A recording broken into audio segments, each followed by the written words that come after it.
प्रिया सुबह उठी और रोज की तरह आज फिर पूजा करके किचन में आई और गैस पर चाय का पानी चढ़ाया। फिर बच्चों को नींद से जगाया ताकि वे स्कूल के लिए तैयार हो सकें। कुछ ही सेकंड में वो अपने सास ससुर को चाय देकर आई। फिर बच्चों का नाश्ता तैयार किया और इस बीच उसने बच्चों को ड्रेस भी पहनाई। फिर बच्चों को नाश्ता कराया। पति के लिए दोपहर का टिफ़िन बनाना भी ज़रूरी था। इस बीच स्कूल की वैन भी आ गई और वो बच्चों को वैन तक छोड़ने चली गई। वापस आकर पति का टिफ़िन बनाया।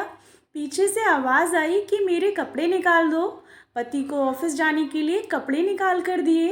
अभी पति के लिए उनकी पसंद का नाश्ता तैयार करके टेबल पर लगाया ही था कि छोटी ननद आई और यह कहकर गई कि भाभी आज मुझे भी कॉलेज जल्दी जाना है, मेरा भी नाश्ता लगा देना।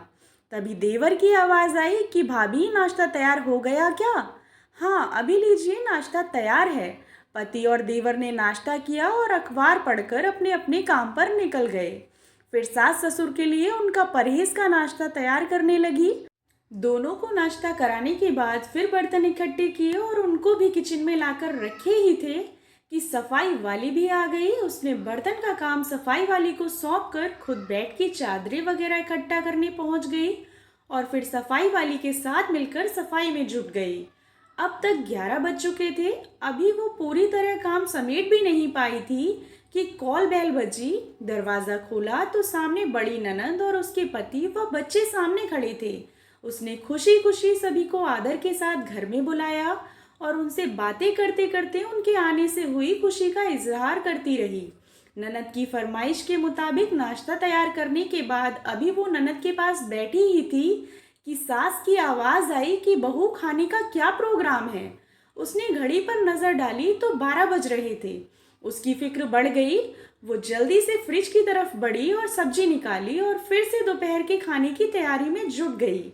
खाना बनाते बनाते अब दोपहर के 2 बज चुके थे और बच्चे भी स्कूल से आ गए। उसने जल्दी जल्दी बच्चों की ड्रेस उतारी और उनका मुंह हाथ धुलवाकर उनको खाना खिलाया। इसी बीच छोटी ननद भी कॉलेज से आ गई और देवर भी आ चुके थे। उसने सभी के लिए मेज पर खाना लगाया और खुद रोटी बनाने में लग गई। खाना खाकर सब लोग फ्री हुए तो इस वक्त 3 बज रहे थे। अब उसको खुद को भी भूख का एहसास होने लगा था। उसने हॉट पॉट देखा तो उसमें कोई रोटी नहीं बची थी। उसने फिर से किचन की ओर रुख किया। तभी पति घर में दाखिल होते हुए बोला कि आज देर हो गई, भूख बहुत लगी है, जल्दी से खाना लगा दो। उसने जल्दी जल्दी पति के लिए खाना बनाया और मेज पर खाना लगाकर पति को किचन से गरम रोटी बनाकर ला ला कर देने लगी। अब तक 4 बज चुके थे। अभी वो खाना खिला ही रही थी कि पति ने कहा कि आ जाओ तुम भी खा लो। उसने आश्चर्य से पति की तरफ देखा तो उसे ख्याल आया कि आज मैंने सुबह से कुछ खाया ही नहीं। इस ख्याल के आते ही वो पति के साथ खाना खाने बैठ गई। अभी पहला निवाला उसने मुंह में डाला ही था कि आंख से आंसू निकल आए। पति ने उसके आंसू देखे तो तुरंत पूछा कि तुम रो क्यों रही हो। वो खामोश रही और सोचने लगी कि इन्हें कैसे बताऊं कि ससुराल में कितनी मेहनत के बाद एक रोटी का निवाला नसीब होता है और लोग इसे मुफ्त की रोटी कहते हैं।